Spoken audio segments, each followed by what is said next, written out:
Good morning class 11 10th। हमने आपको आज जो डिस्कस किया था वो CBSE 2013-14 का पेपर डिस्कस किया था, उसी का मैं जो अब आपको भेज रहा हूँ जो बच्चे नहीं आए हैं।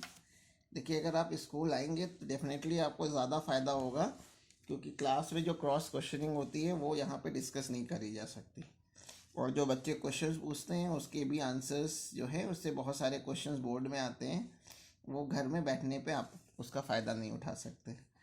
तो देखिए, मैं क्वेश्चन नंबर 1 आया जो है उसमें कह रहा है right the relation between electric power, potential difference V and current I। तो पावर का फॉर्मूला लिखना है पोटेंशियल डिफरेंस की टर्म में, तो ये फॉर्मूला होता है P=V × I। ये 1 मार्क्स का क्वेश्चन था, डायरेक्ट फॉर्मूला लिख देना था। इसके बाद क्वेश्चन नंबर 5 है, फिजिक्स का जो क्वेश्चन है वो क्वेश्चन नंबर 5 है, ये 1 मार्क्स का क्वेश्चन था। अगला क्वेश्चन 2 मार्क्स का है, कह रहा है give 2 reason why different electrical appliances in a domestic circuit are connected in parallel. हम लोग जितने भी घर में इलेक्ट्रिकल अप्लायंसेज होते हैं उनको हम लोग पैरेलल में कनेक्ट क्यों करते हैं, या कह लीजिए कि घर में जो वायरिंग होती है वो पैरेलल में क्यों होती है। पैरेलल में वायरिंग होने का एक एडवांटेज ये होता है कि जितनी भी डिवाइसेस होती हैं सभी को इक्वल पोटेंशियल डिफरेंस मिलता है। वी गेट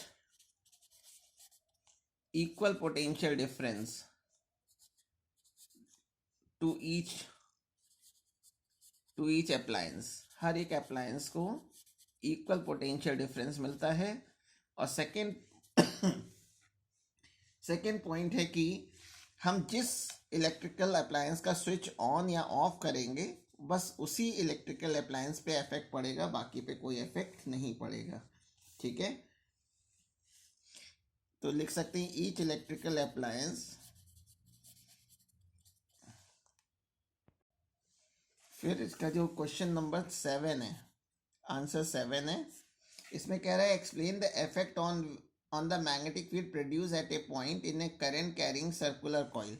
अगर कोई सर्कुलर कॉइल है, सर्कुलर कॉइल, उसकी मैग्नेटिक फील्ड पे क्या इफेक्ट पड़ेगा। फर्स्ट पार्ट में पूछ रहा है कि if the amount of current flowing through it is increase, अगर करंट को हम इंक्रीज कर दें तो देखिए V डायरेक्टली प्रोपोर्शनल होता है I के, तो जब करंट को इंक्रीज करेंगे तो मैग्नेटिक फील्ड ऑल्सो इंक्रीजेस, क्योंकि डायरेक्टली प्रोपोर्शनल होता है।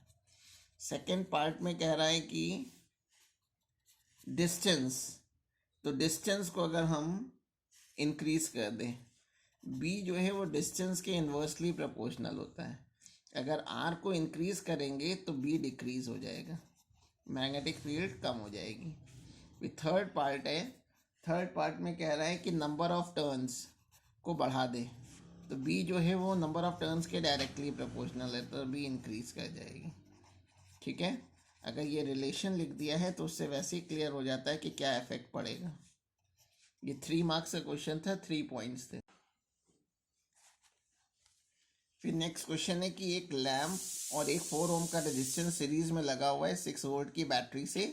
लैंप में करंट दे रखी है, तो आपसे कह रहा है कि बताइए कि लैंप का रेजिस्टेंस क्या होगा। तो सीरीज में हमें मालूम है करंट सेम होती है, तो मैं 4 ओम में ये निकाल ले रहा हूँ कि पोटेंशियल डिफरेंस कितना है, PD अक्रॉस 4 ओम। तो V=IR या V=IR फॉर्मूले से इसके अक्रॉस पोटेंशियल डिफरेंस को मैं V1 कह दे रहा, तो I×R हो जाएगा। तो I की वैल्यू तो 0.25 है और R की वैल्यू 4 है, तो ये 1 वोल्ट का पोटेंशियल डिफरेंस आ गया 4 ओम के अक्रॉस, और टोटल पोटेंशियल डिफरेंस 6 वोल्ट है। Therefore potential difference across lamp के अक्रॉस पोटेंशियल डिफरेंस निकालेंगे, तो 6 में से 1 को माइनस कर दें तो हमें लैम्प के अक्रॉस पोटेंशियल डिफरेंस पता चल गया 5 वोल्ट। करंट हमें मालूम है, करंट मालूम है 0.25 एम्पियर, तो रेजिस्टेंस निकाल लेंगे R=V/I। V की वैल्यू है 5 और I की वैल्यू है 0.25, तो ये 20 ओम आ गया। ठीक है, तो लैम्प का रेजिस्टेंस हमें पता चल गया 20। हाँ, न्यूमेरिकल नंबर 10, इसमें कह रहा है एक बल्ब है जिसकी रेटिंग दे रखी है, पोटेंशियल डिफरेंस दिया है और पावर दे रखा है। ऐसे 5 बल्ब जो है 4 आवर्स यूज़ हो रहे हैं पर डे, और कह रहा है कि रेट जो है 4 रुपीज़ पर यूनिट है, तो आपको कॉस्ट निकालनी है और बल्ब का रेजिस्टेंस निकालना है। तो बल्ब का रेजिस्टेंस निकालने के लिए पावर का formula P is equal to V square by R. तो यहाँ से मैं R की वैल्यू निकाल ले रहा हूँ, वी स्क्वायर अपॉन P।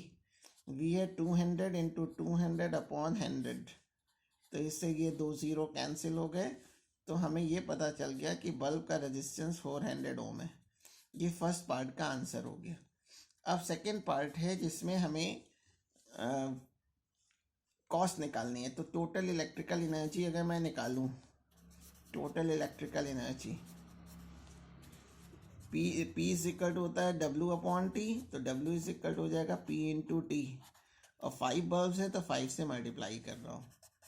तो पावर आपको दे रखी 100, टाइम है 4 आवर्स और 5 है 5 4 20 यानी 2000 वॉट आवर आ गया। तो इसको किलो वॉट आवर में चेंज करेंगे तो 2 किलो वॉट आवर। ठीक है, ये इलेक्ट्रिकल एनर्जी आ गई। इसी को आप 2 यूनिट भी बोल सकते हैं। तो कॉस्ट अगर निकालनी है तो रेट से मल्टीप्लाई कर देंगे। रेट आपको दे रखा है ₹4 इंटू 2 यानी ₹8 पर डे की कॉस्ट आएगी।